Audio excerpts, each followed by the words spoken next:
Yep, we're off and running. Right, okay, so quick swig of water.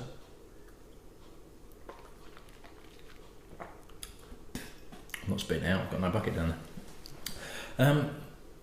Okay, so the next one we're going to do is another big brand, probably less so in the UK and more overseas. As far as I'm aware, pretty big in Europe and quite big in America as well, but I think sort of mainland Europe is where it's at. Spain, Portugal, France, Germany, as far as I'm aware. And again, for such a big brand and such a well-known name, not that much information that I could find out about it, which was surprising because it's a very well-known name. That name being White Horse. Now, already I've got some kind of what's the word I'm looking for?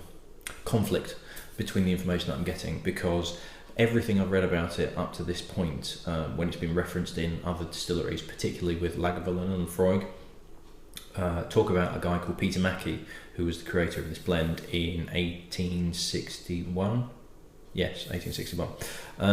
But a recent one that I found said that the guy that founded this was actually a guy called James Logan Mackie. Now, at least we've got some consistency with the surname, but what relation, whether Peter is James's father, whether it's the other way around, whether one of them simply doesn't exist and it's absolute nonsense, I don't know. But somebody Mackie created the White Horse blend in 1861, and it's currently owned by Diageo, and apparently it contains 40% malt in the blend, so it's a pretty decent amount of malt whiskey in there, and it's most famously known for having a large proportion of Lagavulin in it. So, you know, one of the peatier Islay whiskies. We have covered the Lagavulin off previously when we did Diageo's classic malts.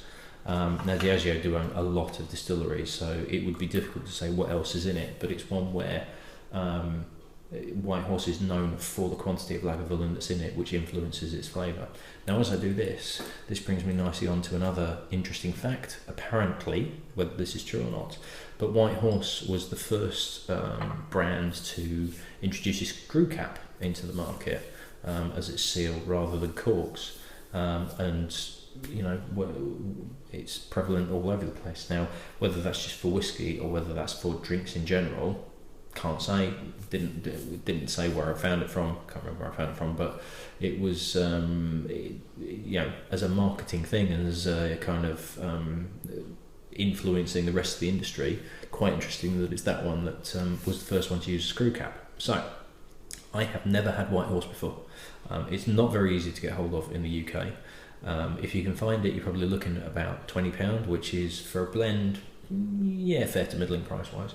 But it does seem to be that White Horse is very big overseas, and therefore it just gets shipped out there. Whoa, yes, there's Lagavulin in there. There's a really intense nose on that. It's 40%. Yes, it's 40%. And the intensity on the nose is not alcoholic. It's salt rather than peat. There is a peaty element in there, but this is very much sea air rather than medicinal flavours or smoke. Yeah, it's a big old blast of sea air.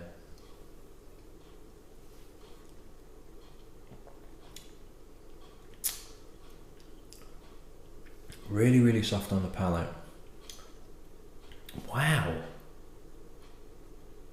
Oh, wow, that is really unusual.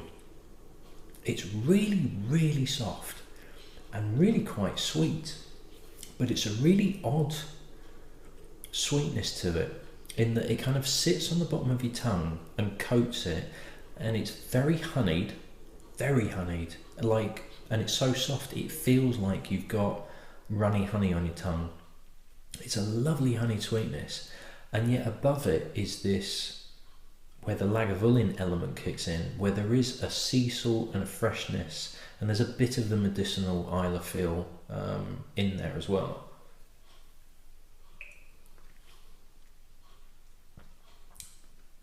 This is not going to be to everybody's taste because of the intensity, the relative intensity of the Islay whiskey that's in there. It's not too dissimilar to Black Bottle, the old style of Black Bottle. It's not quite as delicate as Black Bottle, and it's really is a whiskey of two halves. It is literally like one half of the top half of my mouth is Lagavulin that's tempered a bit, but it's still sea salt and peat and a bit of smoke in there, but nothing too heavy. It's kind of Lagavulin just taken down a notch, just to calm down a little bit. And the bottom half of my mouth is just honey, runny, sweet honey. It's very, very nice indeed, but it's almost like two types of flavours bashing into each other, not combining particularly brilliantly, but they're two really nice flavours if you like that type of flavour.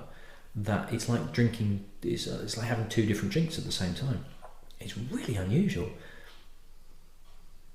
It's good, but it's a bit disconcerting.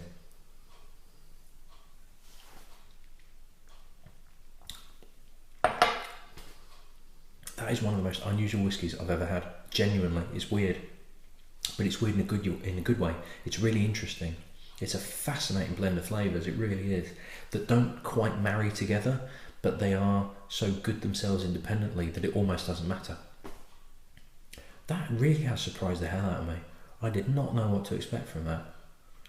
It's very, very interesting. If you like Islay whiskies and you've not had White Horse, really do give that a go. If you like some of the softer, if you like Black Bottle, but if you like some of the softer Islas as well, like Bunnahabhain or something like that, well worth a go, well worth hunting out.